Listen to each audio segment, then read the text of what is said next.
Hi friends, hello everyone, welcome back to my channel. In this video we are going to discuss equation of normal and point of intersection of normal at any two given points.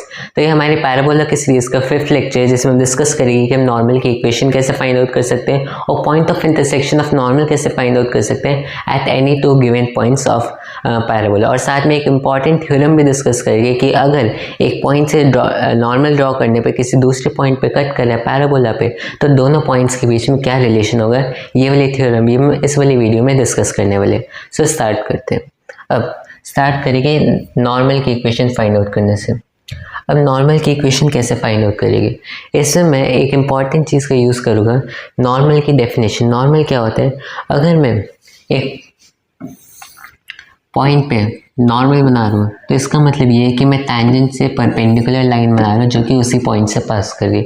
ये normal के basic definition है।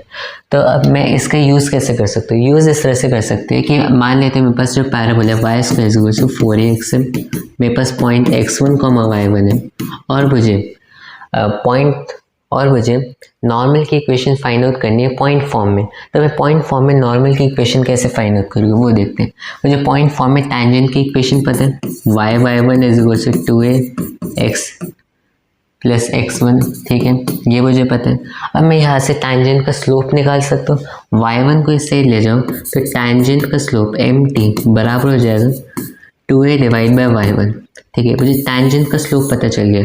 अब मुझे निकालना normal का slope. Normal का slope क्या होगा, तो जब भी दो लाइंस परपेंडिकुलर होती है तो दोनों के स्लोप का प्रोडक्ट -1 होता है।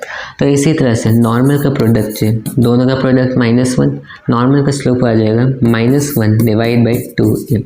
तो मुझे नॉर्मल का स्लोप पता चल गया, और नॉर्मल जो है x1, y1 से पास कर रहे हैं तो नॉर्मल की जो इक्वेशन आ जाएगी, इक्वेशन ऑफ नॉर्मल, वो क्या आ जाएगी, वो मेरे पास आ जाएगी y minus y1 is equal to slope of normal minus y1 divide by 2a into x minus x1। तो ये मेरे पास आ गई equation of normal in point form. Point form में मैंने equation of normal find out कर ली। बेसिक प्रोसेस क्या था, मुझे पॉइंट फॉर्म में टैंजेंट की इक्वेशन पता है, वहाँ से मुझे स्लोप पता चल गया। दोनों के स्लोप का प्रोडक्ट -1 होना चाहिए क्योंकि दोनों एक दूसरे से परपेंडिकुलर। इस तरह से मुझे नॉर्मल का स्लोप पता चल गया। अब जब मुझे नॉर्मल का स्लोप पता चल गया और मुझे ये भी पता है कि जो मेरे पास नॉर्मल है वो x1, y1 से पास कर रहे हैं, तो मैं इस तरह से पॉइंट स्लोप फॉर्म से नॉर्मल की इक्वेशन फाइंड आउट कर सकता हूँ। तो इस तरह से हमने पॉइंट फॉर्म में नॉर्मल की इक्वेशन फाइंड आउट कर ली। नेक्स्ट आ जाता है पैरामेट्रिक फॉर्म। पैरामेट्रिक फॉर्म में कैसे फाइंड आउट करें, उसमें हमें बस कुछ नहीं करना। इसमें पैरामेट्रिक कोऑर्डिनेट्स अगर मैं पुट कर देता हूँ तो जो मेरे पास इक्वेशन आएगी वो मेरे पास पैरामेट्रिक फॉर्म में हो जाएगी। तो पैरामेट्रिक कोऑर्डिनेट्स के 80² 280, x1 y1 की जगह मुझे बस ये पुट करना है, मेरे पास पैरामेट्रिक कोऑर्डिनेट्स आ जाएगी। y minus 280 is equal to -280 divide by 2a x minus 80 का स्क्वायर। 2a से 2a कैंसिल आउट हो गया, -3x प्लस 80 क्यूब।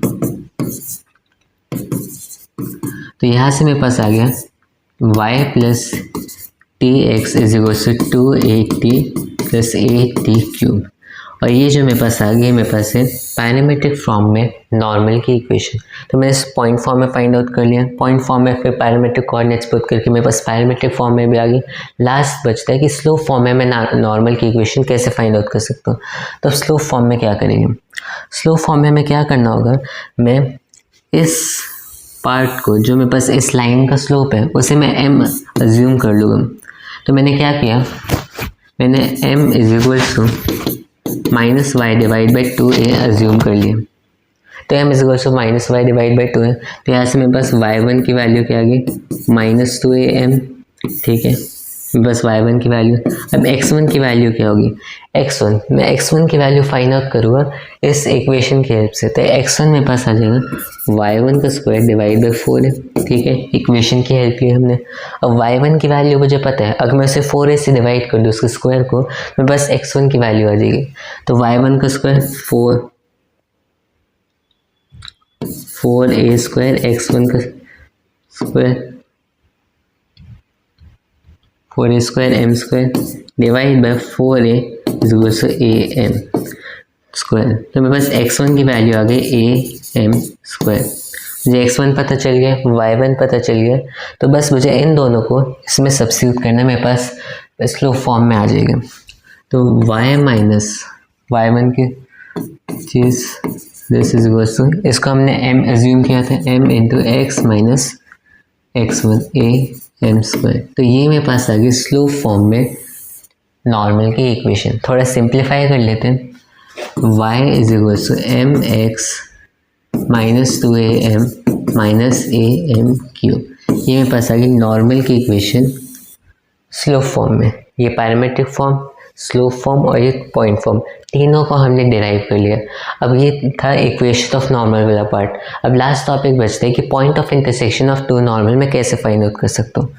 तो अब इसके लिए एक और शॉर्टकट होते हैं, इसे यहीं पर डिस्कस कर लेते हैं कि अगर मेरे पास ये पैराबोला है, standard parabola y square is equal to 4x, और मेरे पास दो पॉइंट्स हैं जहाँ पर मैं नॉर्मल ड्रॉ कर रहा हूँ, एक ये, एक ये, T1 और T2।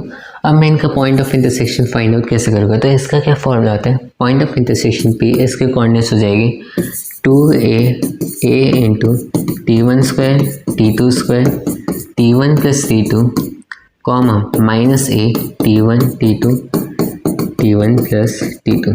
आप इसे याद रख सकते हैं कैसे, जे में ज़्यादा इंपॉर्टेंट होगा क्योंकि वहाँ पर फास्ट कैलकुलेशन करनी होगी, तो इसलिए आप जो इस point of intersection of normal के फॉर्मूला को याद रख सकते हैं, और बहुत ज़्यादा सिमेट्रिक भी है, ठीक है। तो ये था point of intersection of normal, आप कैसे फाइंड आउट कर सकते हैं। अब एक और इम्पॉर्टेंट लास्ट थ्योरम बचती है, वो है कि अगर मैं किसी भी पैराबोला के किसी भी पॉइंट पे नॉर्मल ड्रॉ करता हूँ, वो दूसरे किसी पॉइंट पे इंटरसेक्ट करती है पैराबोला पे, तो दोनों पॉइंट्स के बीच में क्या रिलेशन होगा वो हम डिस्कस करने वाले। तो इसका आते हैं,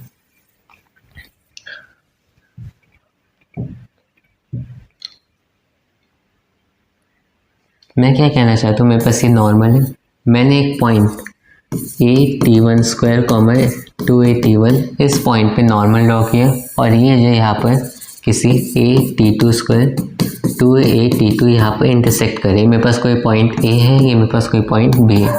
अब पॉइंट a और पॉइंट b के बीच में क्या रिलेशन होगा वो अब हमें देखना है। तो वो कैसे देखेंगे, पहले तो मुझे इस नॉर्मल की इक्वेशन पता है, पैरामीट्रिक फॉर्म में क्या होगी, ये मेरे पास आ जाएगी y is equal to y plus T1x is equal to 2a T1 a T1 cube. तो ये मेरे पास पैरामीट्रिक फॉर्म में नॉर्मल की इक्वेशन आ गई। अब ये देखो कि अगर मैं नॉर्मल में इस पॉइंट को सेटिस्फाई करा दे, तो नॉर्मल की इक्वेशन में इस पॉइंट को सेटिस्फाई करा दे तो मेरा काम हो जाएगा, क्योंकि इसका मतलब ये है कि ये जो पॉइंट है जो पैराबोला पे है वो इस नॉर्मल पे लाई करे, मतलब दोनों का पॉइंट ऑफ इंटरसेक्शन है। तो बस मुझे इस पॉइंट को इसमें सब्स्टिट्यूट करना है। तो इसको यहाँ पर किया 2a T2 plus a T1, x की value a T2 square is equal to 2a T1 a T cube, ठीक है। अब अगर मैं इसे इस साइड ले जाता हूँ तो मैं a T1 कॉमन ले सकता हूँ, T1 square minus T2 square, ठीक है। और इसको इस साइड ले जाते हैं, 2a कॉमन लिया, T2 square minus T1 square, ठीक है। अब ये चीज़ देखो कि T1 माइनस T2 यहाँ पर और T1 माइनस T2 यहाँ पर कॉमन है, यहाँ से T1 माइनस T2 हटाएंगे T1 प्लस T2, यहाँ से T1 माइनस T2 हटाएंगे तो यहाँ पर आगे एक माइनस लग जाएगा, ठीक है। तो बचा क्या मेरे पास, a से a कैंसिल आउट हो जाएगा, तो -2 T1 plus T2 -2 T1 plus T2। अब मुझे क्या करना था, T1 T2 के बीच में रिलेशन फाइंड आउट करना था। तो अब T2 किसके बराबर होगा, T1 को अगर मैं इससे ले जाऊँ तो -2 डिवाइड बाई T1, एक और इस पे T1 को इससे ले जाते हैं -T1, मेरे पास T2 आ गया। T2 is equal to -T1 -2 divide by T1।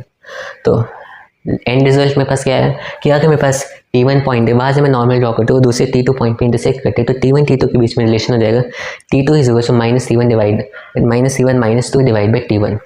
तो अगर इस रिलेशन को दो पॉइंट सेटिस्फाई कर रहे हैं तो मतलब कि मैं एक पे नॉर्मल ड्रॉ करूँ, दूसरे पे इंटरसेक्ट करें। तो ये हमारे पास लास्ट रिजल्ट था। हमने इक्वेशन ऑफ नॉर्मल तीनों डिस्कस की, तीनों को डिराइव किया, फिर उसके बाद point of intersection of normal last में आ जाता है, हमने इस वाली थ्योरम को भी डिराइव। तो अब नेक्स्ट वीडियो में हम पैराबोला वाले चैप्टर को आगे कंटिन्यू करेंगे। बाय।